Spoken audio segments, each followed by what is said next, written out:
please feel free if you have any questions to raise your hand. But first I'll ask my questions. Okay, so let's start with a short round of, a short introduction from everyone, just to make sure that we are on the same page. Hello, my name is Lederer. I'm 52 years old. I'm Managing Director of Flow Traders Technology. I'm also Managing Director of Flow Traders Technology SRL, which is our Cluj entity.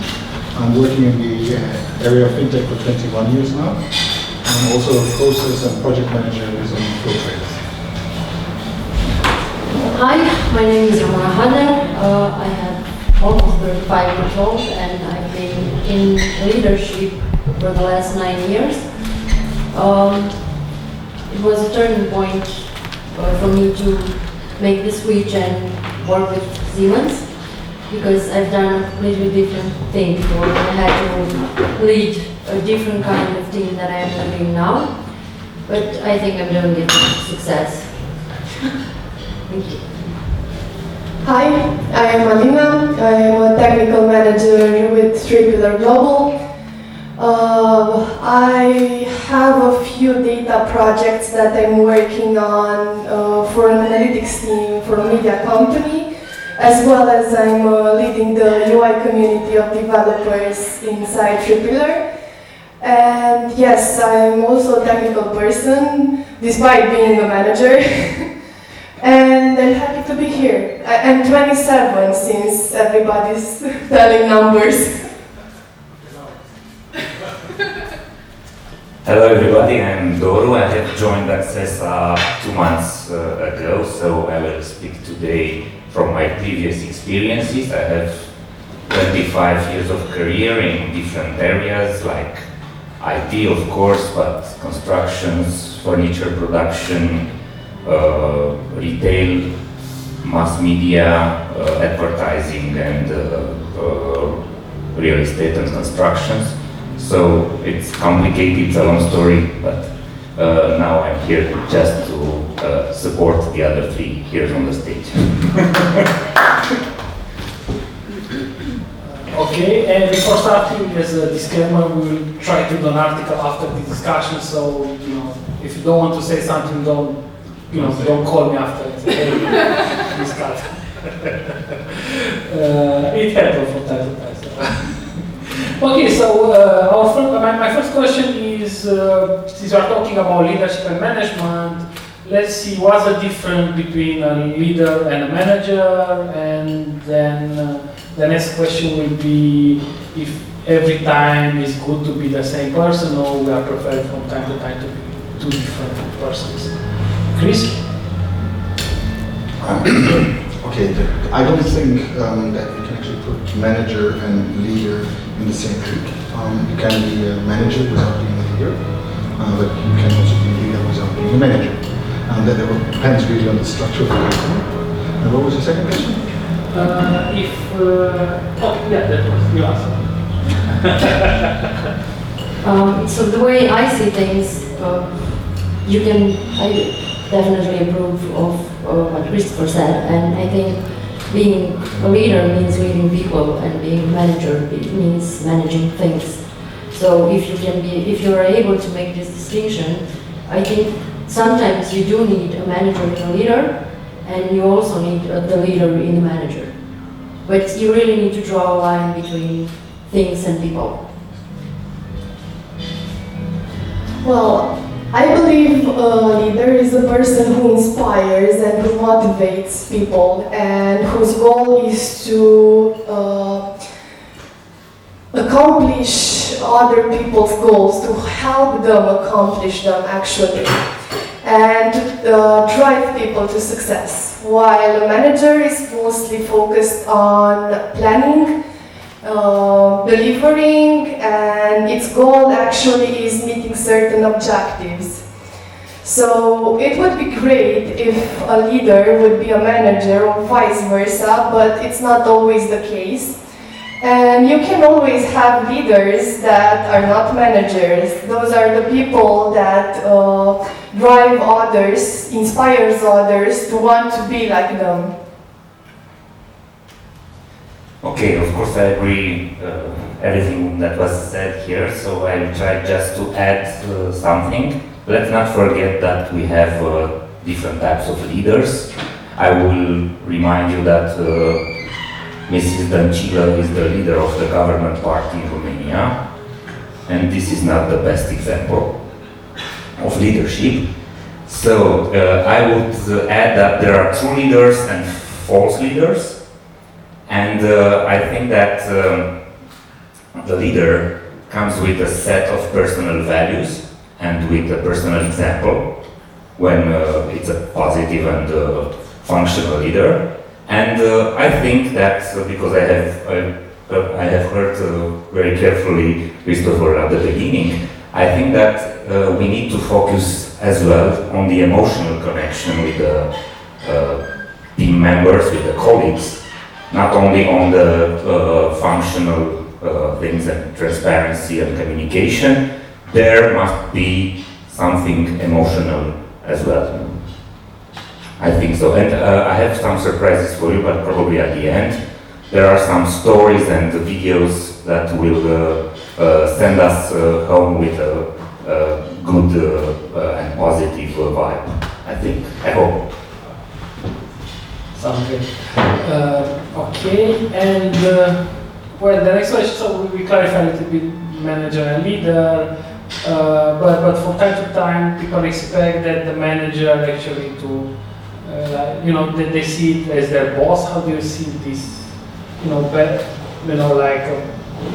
your boss versus as a manager. So is a manager supposed to help people get their potential, or is they supposed to give orders? How do you see this? Pretty open question. Of course, a leader might be a manager, and also a leader might be a boss. As you said, fully correctly, there's also an emotional state. Unfortunately, to carry emotion on paper is nearly impossible. Unfortunately, it's very difficult to deal with emotional situations. While I have a factual situation that I can work on, I should leave my fingers of any personal emotional battles. Because I might only be involved in something, I don't get out of it anymore. Because if I show my deepest emotional sympathy in one case, I'm emotionally involved. In the next case, similar thing, but I'm not emotionally involved. Maybe the guy is not my type. What do I do then? Then I have a conflict of interest. So yes, an emotion thing, and that's what I said, it's the one-on-ones where you actually give room for emotions. But the most important thing in the entire leadership discussion, you cannot call yourself a leader.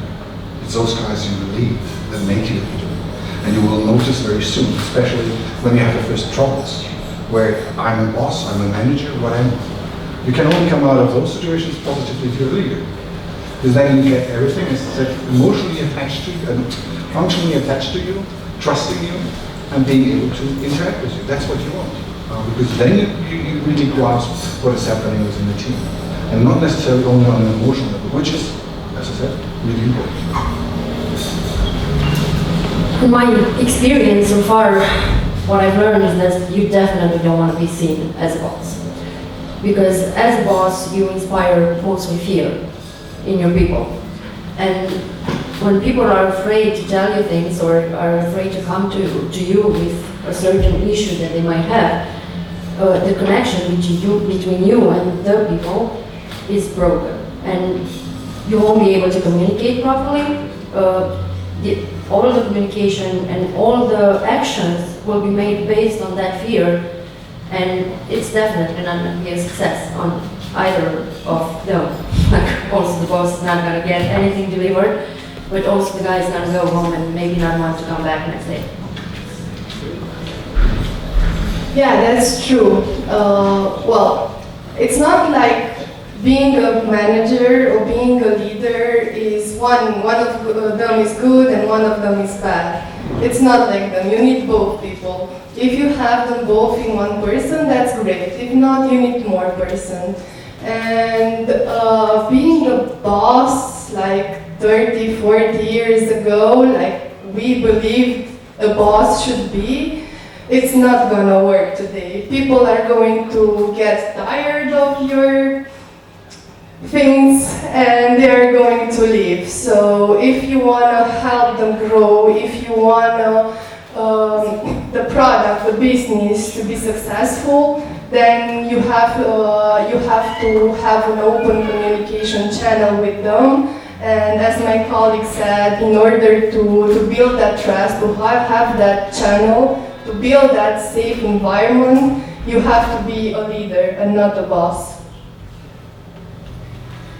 Okay, again I agree, but I would try to focus on other sectors. Imagine that you manage people in agriculture or in industrial production or in sectors that don't need so much education for the people.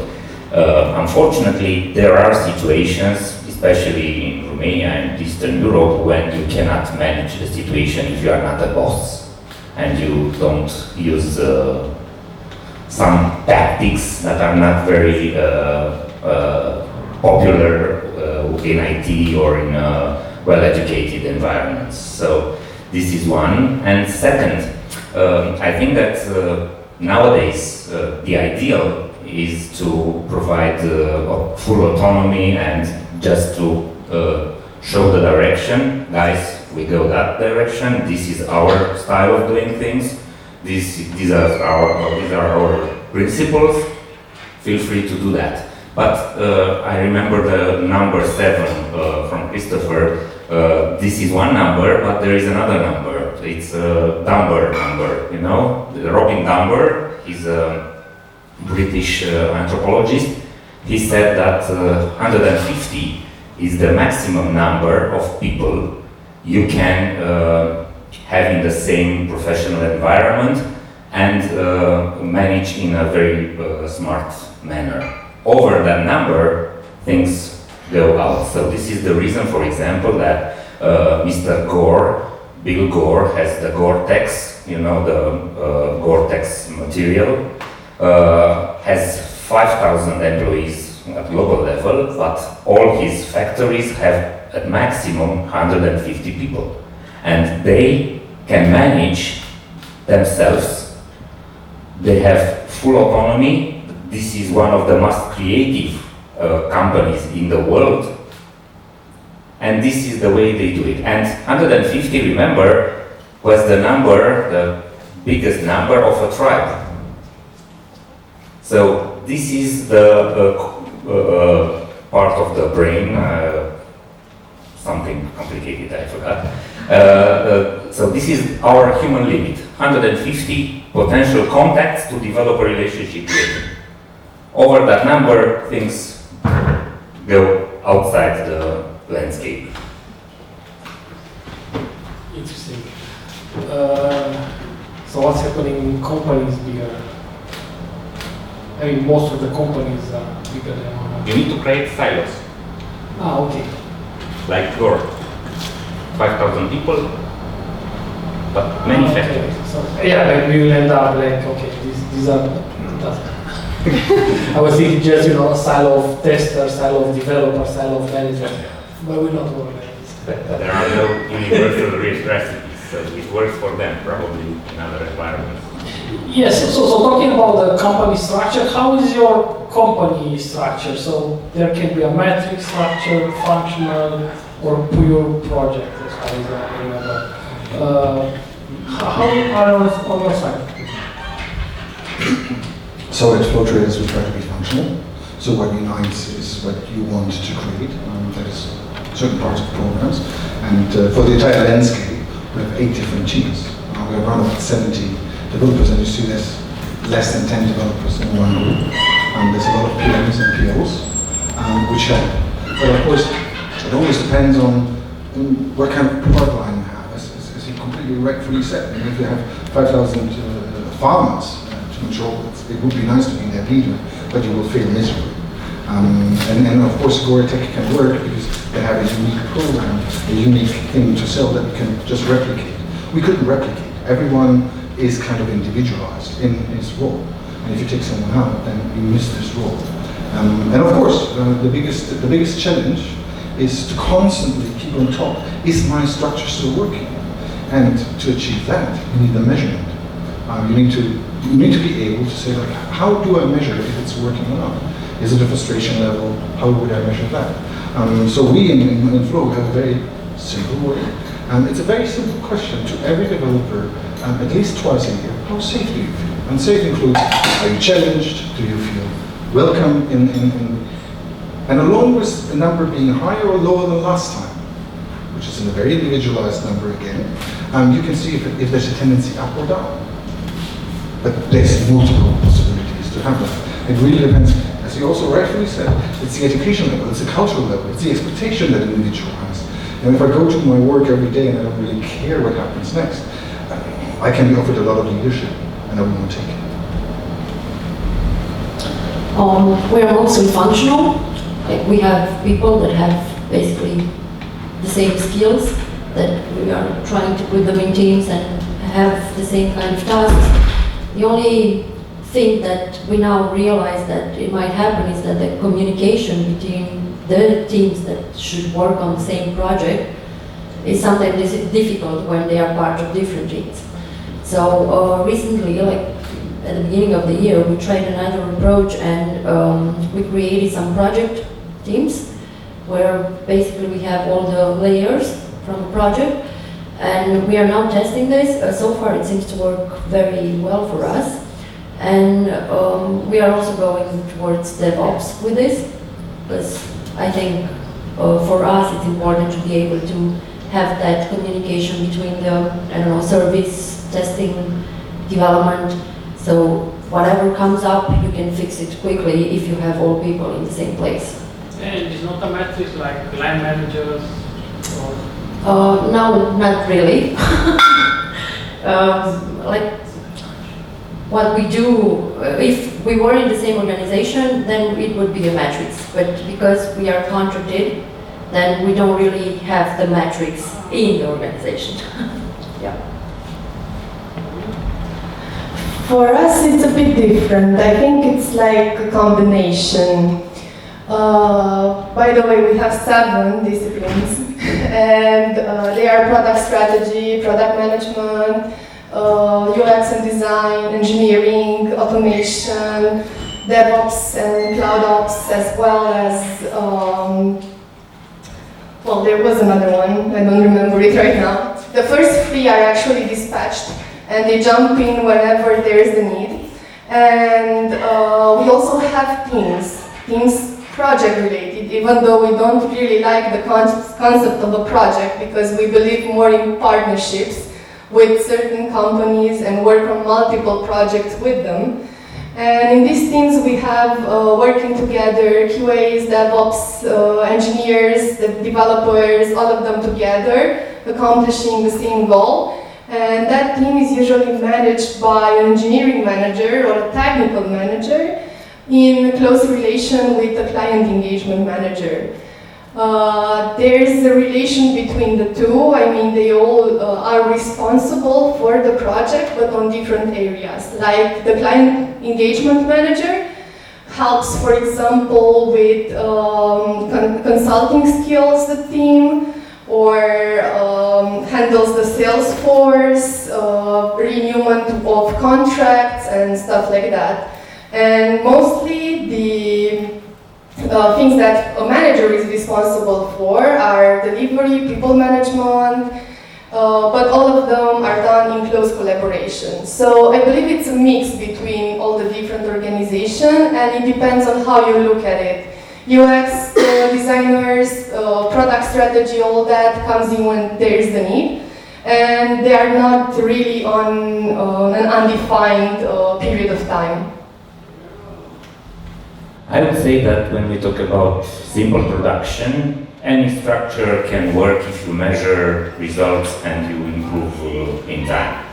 When it's about creativity or R&D, which is not very familiar for now for us in Cluj, let's hope this will change in time. Situation will change. I remember an article in Harvard Business Review. It was written in the 90s, but it works. It describes how Japanese companies have surpassed Western companies in the 80s in tech. It's about 3M, Sony, NEC, I don't know, all the others, Fujitsu. And they explain there that they have taken all the big brains or smart brains from business units. All organizations are even now structured in business units.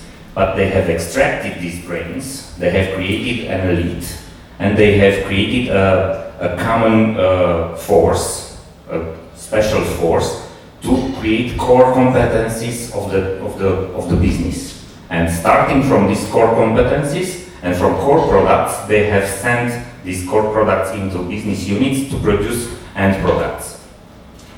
The Western model was otherwise. Every business unit has had its own management and its own resources, and by doing that, they have left behind.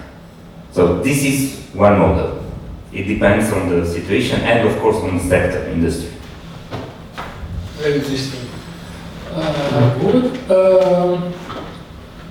Well, one more easier question. If you have a meeting with your own team, what are you usually preparing before meeting them?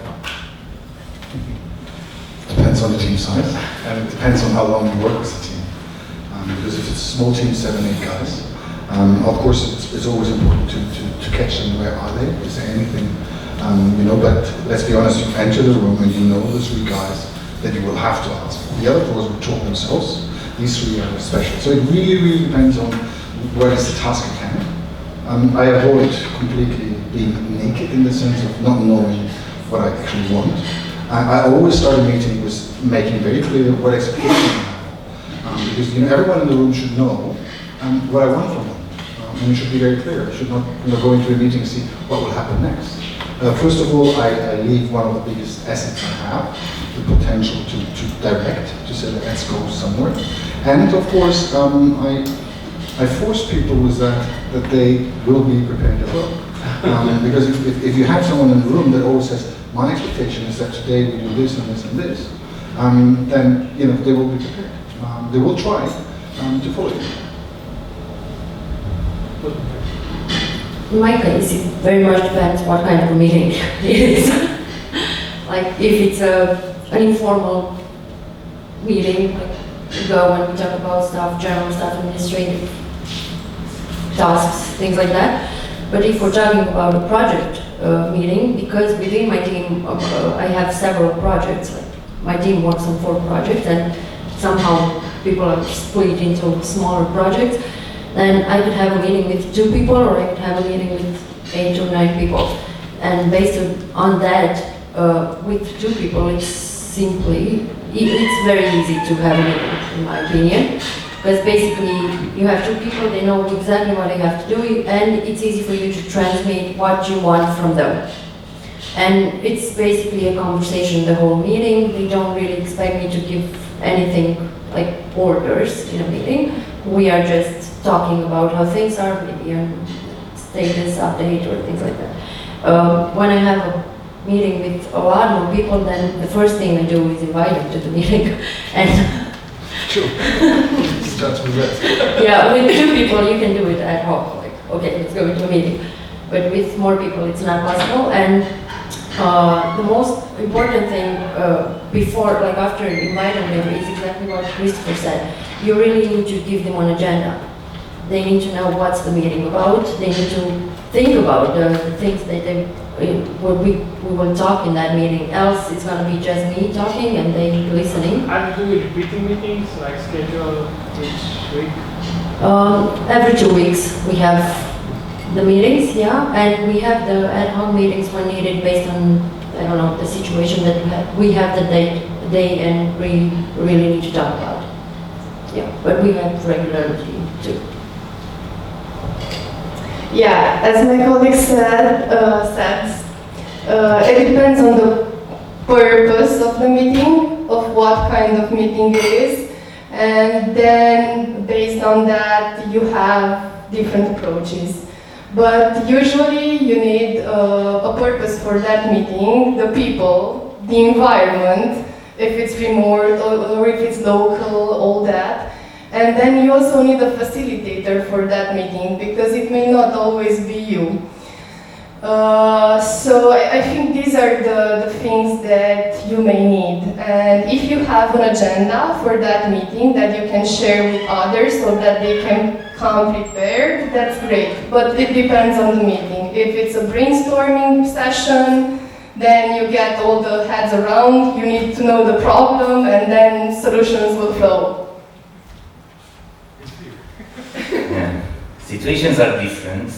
I'm a marketer, I'm luckier. We have different types of meetings.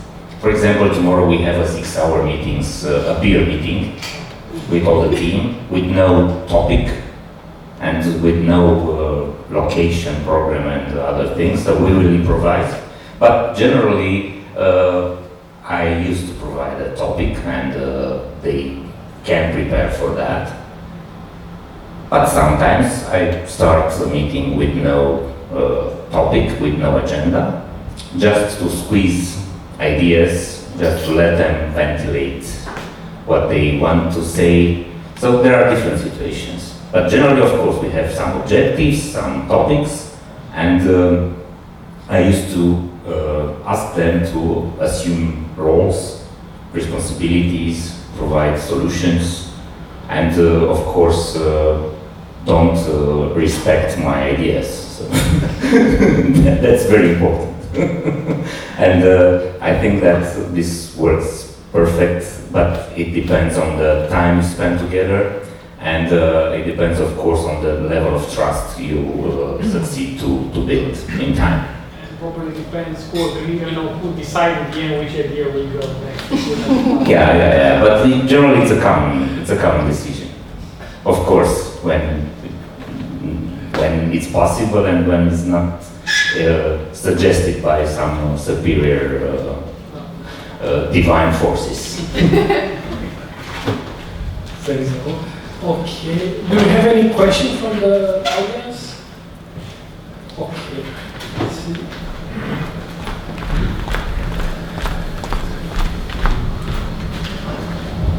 It sounded like you mentioned a lot of meetings. From my experience, I know some engineers actually hate meetings. I was wondering, how do you try to prevent meeting fatigue or endless meetings that are very costly for the project? Because if you bring in 10 people, that's 10 12 hours gone from the engineering side.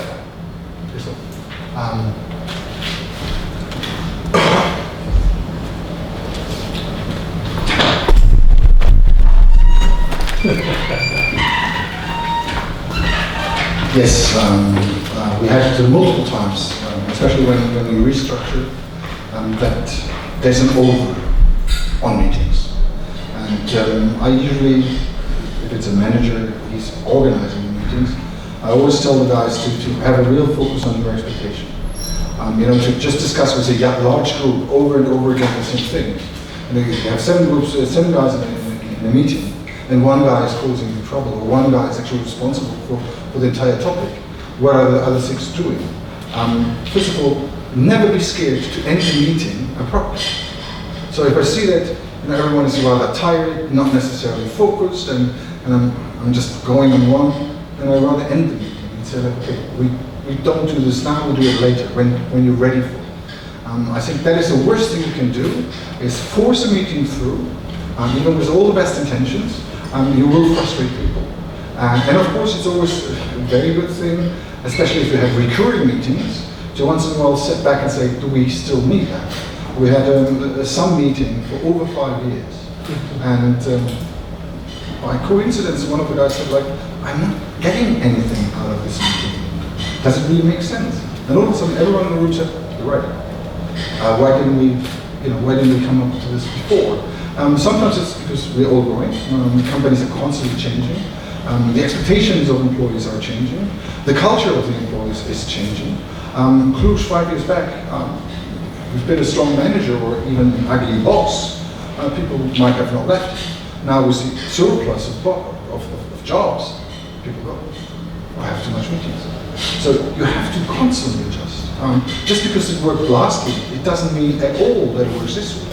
And as a leader, you have to censor. Also as a boss, it has nothing to do with leadership here. This is clearly about communication. Because a meeting should be there to communicate and make sure that everyone is aligned, on the same page. And if you have someone in there that actually thinks that, then you're not achieving the alignment. You actually failed already. And then rather break up the meeting and say, okay, why do you think so? Because maybe your answer of why you have so many meetings is actually in that meeting room already. People are tired of meetings, they don't prepare, they don't listen, they leave the meeting, and everything you did the meeting for is kind of lost. So yeah, for me, it's extremely important to listen exactly to this kind of subtones. Does it make sense? Why I'm here, you know? Especially in bigger companies where you have multiple projects teams and guys are parts of multiple teams.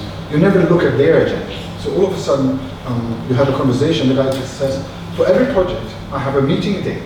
And I'm in 7 projects, so 7 hours of my day, I'm sitting in meeting rooms. Is that efficient? Of course not. Yeah.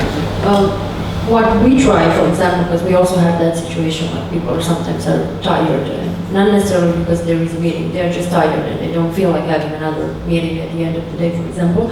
But that's the whole thing with the agenda that I was mentioning before, sending them the agenda in advance and for them being able to see the topics of that day.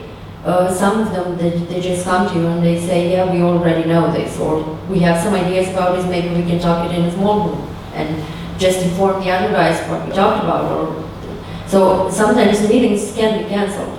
Like it doesn't have to be, if it's an every 2-week meeting and people know that it's in their calendar, sometimes we just cancel it if we don't really need it. So I think that's the key. You do a meeting when you really need it, else you do your job. I wanted to add something. In my team we have a different approach. We don't really have a lot of meetings. We basically have the stand-up, and if there are any issues, then we bring in the people that need to discuss that, or they usually volunteer themselves to work together, and they do that. And we don't meet that often, only when requested by the team, or if we see any issues that we need to discuss. But we don't have a lot of meetings, hours long and all that. We meet when there's the case. And we are 12 in the team. We have a daily stand-up, 15 minutes, so everybody has 1 minute, precisely. And we have had only 2 group meetings with everybody when we have first met, and second was when I have notified them about some changes in the team. Otherwise, I prefer small team meetings because of the pizza rule. You know the pizza rule? So you have 2 boxes, 2 pizza boxes, so 16 slices. The meeting should take exactly the time you need to eat it. So if you have more people in the room, you'll have less time. If you have 3 people or 4 people, you probably have 20 minutes, 25 minutes. This is the pizza roll, yeah.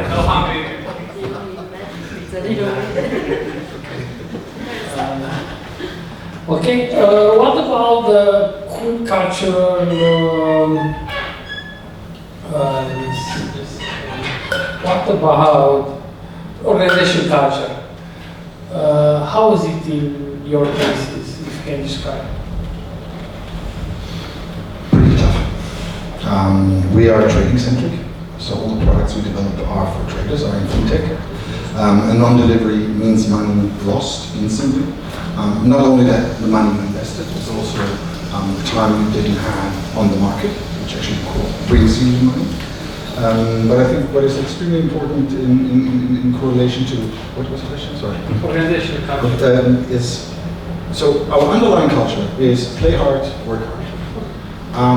I think that underlying culture in terms of creativity for developers is not necessarily the best. Because you can't just say, okay, now you play hard and afterwards you will work hard. That just doesn't work. If you want to be creative, that's a difficulty. So that is also one of the biggest challenges we face over and over again. Our business partners, our business, our requesters, they do every decision in a second and they don't care afterwards. You might have won money, you might have lost money, but don't spend too much money in arguing about it. And on the other side, you have a developer who actually loves to argue about it, loves to understand what actually went wrong. So if we take our culture is not the best one for creativity, but it is the respect that the others give us that still enables some kind of creativity. Make your business. I think the culture is own it, make it yourself. Basically, this is what we try with every people in the organization. Be responsible, be sure that it's your task and you go with it till the end and follow up on it and everything goes smooth. Do the best you can to do a good job. And of course, if in the process you have ideas, don't be afraid to tell us about it. So this is basically what we try every day to do with the people that we work with. And of course, every team has its own culture. Every small team has its own culture, and they are guided by something and they follow the leader maybe in some ideas. But overall, this is what we promote. We want people to own it, we want to be responsible, and we want to make sure that we don't have to blame anyone for anything. Yeah, from my experience in the company where I'm from, I believe the culture pretty much revolves around communication, honesty, and collaboration, and helping each other grow and share the knowledge that we have. Every time I had to say something to somebody, I did not feel afraid to do it, and I see my colleagues doing the exact same thing. And also, nobody knows it all, nobody's perfect, and then we all know something that we can share, and then we can learn and become better by sharing and doing all that. That's something that I also encourage in my team, where you might find it weird, but developers do DevOps work, QA do developers work, and we try not to limit ourselves. We try to learn new things, and we have experts on each of these domains that are there to help you whenever you need it. Do you have any company vision, like Company vision? Well, I pretty much touched the subject with the flexibility that I've talked about, and working remote, and being able to do our work from anywhere. I think that besides mission, vision, values, and everything that is written on a wall or in some documents, company culture can be interpreted like this. What's your story? That's simple. And if that business or that company has a good story, a strong story, this includes values, mission, vision, everything. So you need to tell a story to your people and to your customers. I think that this is the answer, the right answer. What's your story? And your story should be very strong. That's the idea. And I have changed the image. It's a challenge. We have 3 videos. Tonight it's a story. I want to tell you, it's an example, a strong example, the best example we can have in Romania. And that's the first question. Do you know who is this guy? Okay, let me tell you a small part of his story. He's born in Moldavia. His grandfather had a vineyard there. Ostan, yeah. So this guy has created Purcari, and of course afterwards Bostavan and Ceptura. He came back from Kazakhstan. He studied in Moscow vineyards and winery. He has built some businesses in Kazakhstan for other owners, and with the small money he raised, He came back in Moldova, bought back the properties belonging before to his grandfather, and he started Purcari. So that's a part of his story, but what I wanted to tell you today, it's about the relationship or his leadership style, the relationship between him and his workers or employees. And there are 3 videos I will explain. Okay, today he has 1,000 hectares, 26% market share in Romania, 50% growth year on year since 2014, more than 500 employees, plus 50 million euro turnover in 2017, and exports in 30 countries. But in 2013, he was bankrupt, totally destroyed, because he was exporting to Russia, and when Moldavia started discussing with the European Union, Russia decided that everything that comes from Moldavia is toxic. So they have blocked all imports of agricultural products, wines, everything from Moldavia. And he has found a niche. He started exporting in Norway. And in 2013, him and his team have made this video. Let's see if it works. Yeah, I hope it works with the sound.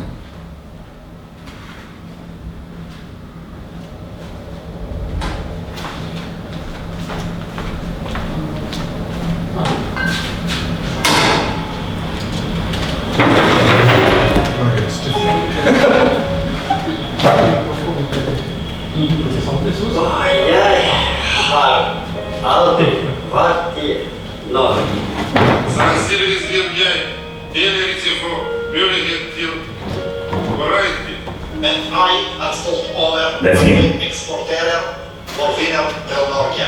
Detta betyder mer för oss. Speciellt att Ryssland utestänger vårdaske vinner flasigt market.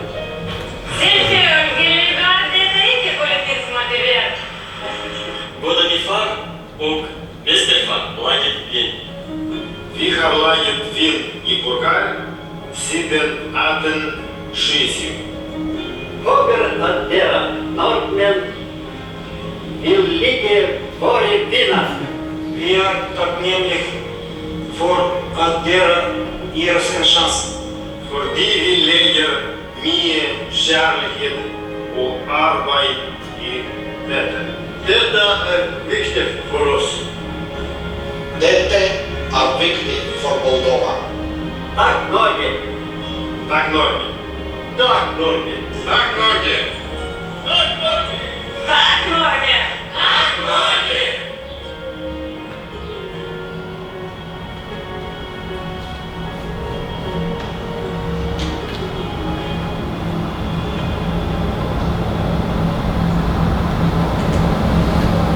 Okay, and now he has a bit saved the business.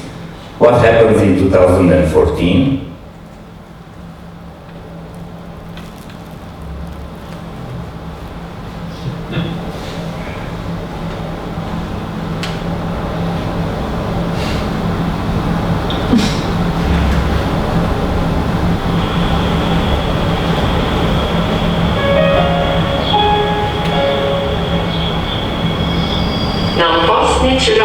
in Moldova.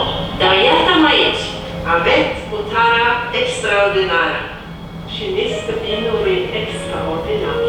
Noroc că putem găsi în vece acum. Sunt încantată de oamenii din Moldova. De cât de curajos sunteți, cât de muncitori și cât de ospitaliere. Îmi toată încrederea că Moldova are un viitor frumos. Tot ce aveți. Nevoie de încredere și puțin noroc. Suntem alături de voi. Suntem alături de Moldova. Noroc Moldova. Noroc Moldova. Noroc Moldova. Noroc Moldova. Noroc Moldova. Noroc Moldova. Noroc Moldova. Noroc Moldova. Noroc Moldova. Okay, I hope you have seen that the wine is consumed by men, but the advertising is only women. Okay,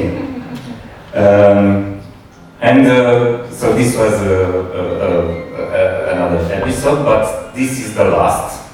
In 2015 and 2016, they have won the first prize at a major international competition in Germany, and here you will see the emotional connection and the way his people understand to behave in order to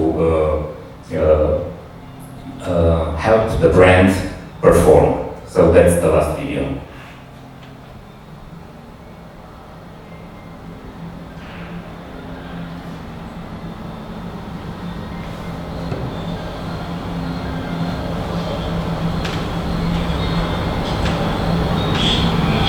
I've paid my dues, time after time.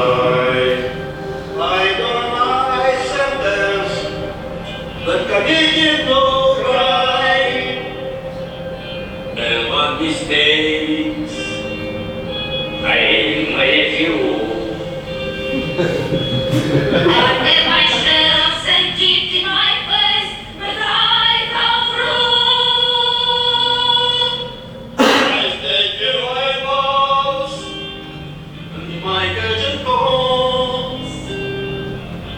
You brought me fame and fought everything that goes with me.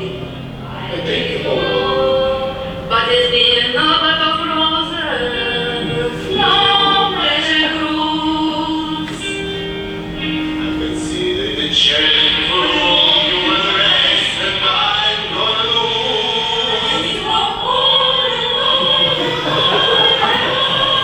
Here are the champions, my friends. We'll keep on fighting till the end. La la la la la. We are the champions. We are the champions. No time for losers, 'cause we are the champions. Oh, the world.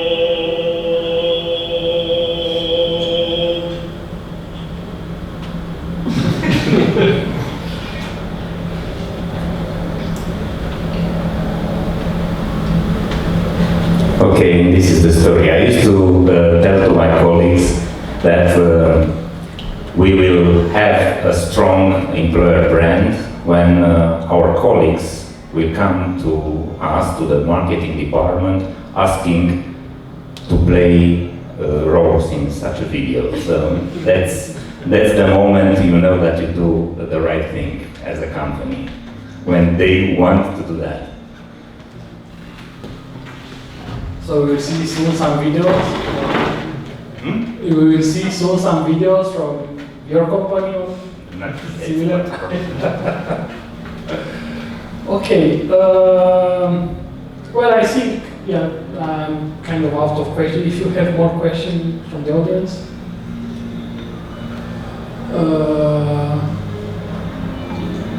Or if you want to add something.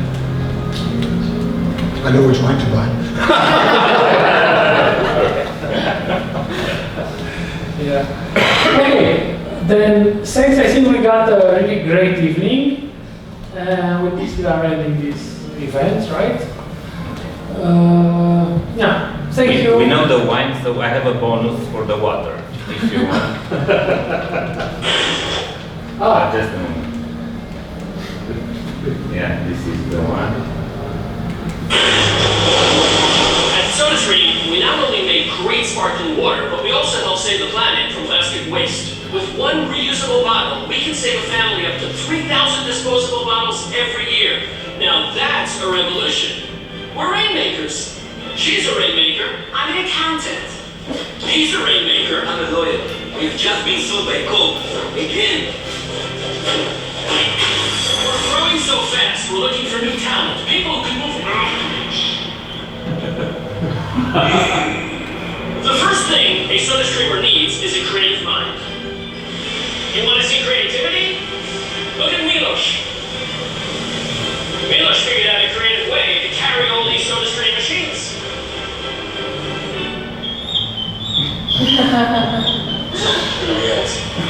The second thing you need when you work in SodaStream is a sense of urgency. When you work here, you need to be able to move fast and always stay alert.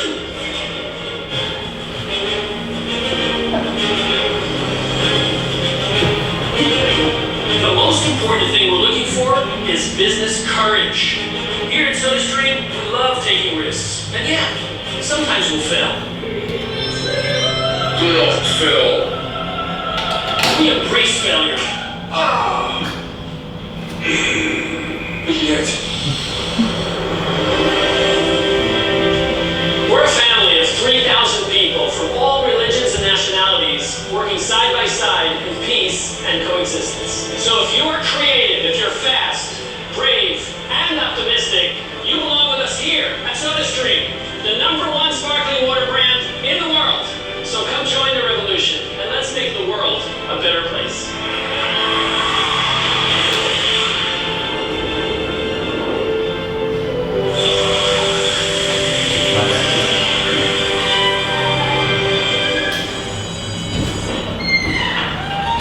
Milos, nice shot today. Daniel, I think I deserve a raise. Mr. Mountain, he wants a raise.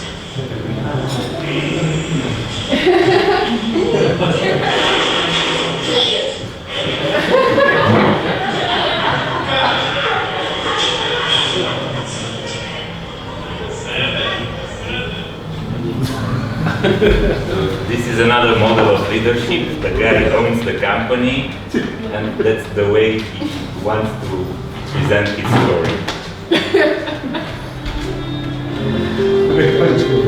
Yes. Okay. Yeah. Thanks again, Doru, and all the others. Thank you very much.